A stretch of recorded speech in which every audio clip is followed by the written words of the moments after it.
All right. Time now to bring in Karl Rove, who I believe is in College Station, Texas, hanging out with the Aggies. Karl, what are you doing down there at College Station? Good morning to you.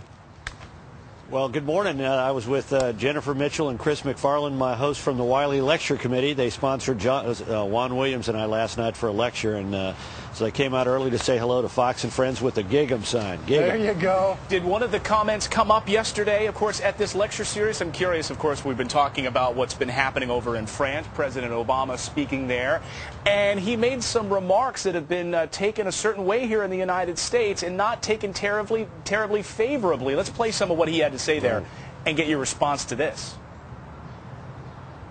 In America, there's a failure to appreciate Europe's leading role in the world.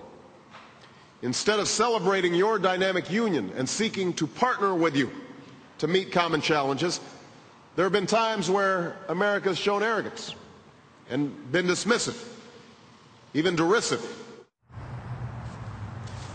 What do you think, Karl?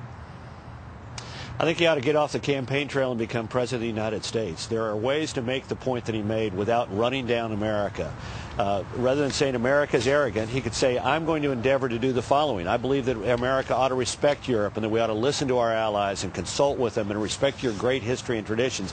There's a way to say this in a positive way. There's also a way to say it in a negative way. He said it in the negative way, and that's what's going to remain in the minds of a lot of Europeans. Even President Obama admits America is arrogant, and that's when they're going to stop listening and stop paying attention. This was a mistake. He should not have said it that way. And Karl, what's interesting is he went on to say, and lots of Europeans have had some anti-American sentiment. And his point was, to your point, a good one. It's better when we're allies than when we're enemies. But it's curious that he didn't put a positive kind of presidential spin on it. Yeah. And he used these words. But here's what I would like to say. What do you think of that, Karl? I mean, could he have put a more positive spin on this Oh, sure. on the global stage? Absolutely. Look, that's the job of the President of the United States, putting the best face forward for America and complimenting our allies, even finding a way to develop a positive relationship with adversaries and competitors.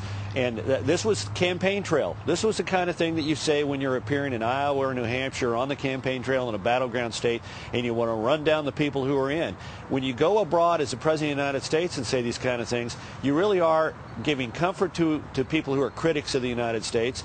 You're passing on a message in a way that hurts America, doesn't help America, and hurts our relationships, doesn't help foster good ones. Karl, a lot of people are pointing now to the comments from Eric Holder in regard to race. Let me play those for you and see if you can draw a link between the two. Though this nation has proudly thought of itself as a ethnic melting pot, in things racial, we have always been, and we, I believe, continue to be, in too many ways, essentially a nation of cowards. Is this a pattern, Karl?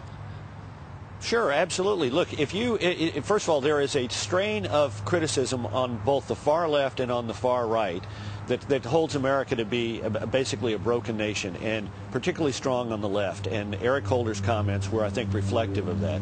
Second of all, there is a tendency when you get into a campaign mode and you're the agent of change, it's to be critical. And once you get in office, it's hard to shed those kind of attitudes and become less critical and more prospective rather than retrospective. But again, I think a lot of this springs from the philosophy that people like Eric Holder, who is on the left of the Democratic Party and the left of the American political spectrum, and President Obama, who shares to some degree those opinions. So I thought it was remarkable. President Obama politely rebuked Eric Holder's comments and said, I don't agree with my Attorney General that America is a nation of cowards when it comes to race. It was the right note for him to strike.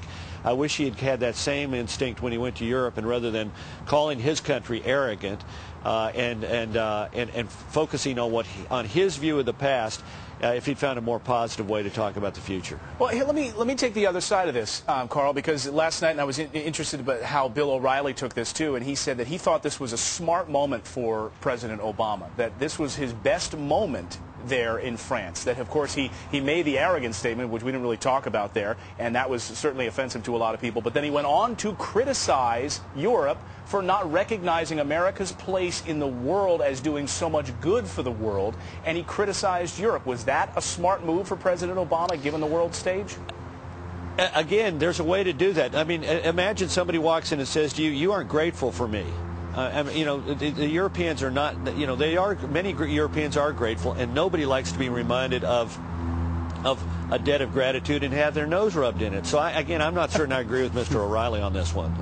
I really don't. I think there's a way to strike the right tone on this. I don't think he got the tone right at all.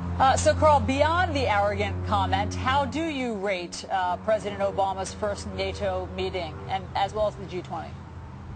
Well, look, I think he's had it from a public relations perspective, a wonderful visit to Europe with high-profile photographs and a strong message. The G20, I don't think was a success.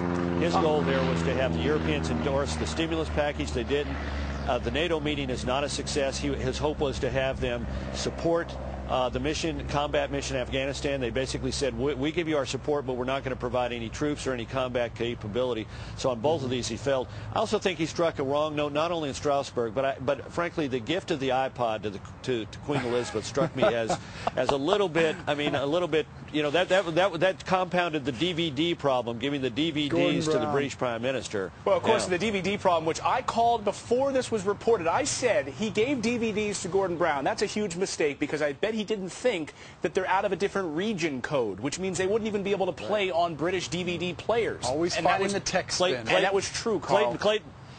Clayton, we are all grateful to you for having identified that problem. That's really his point, Carl. Debt of gratitude. Carl, much more with you in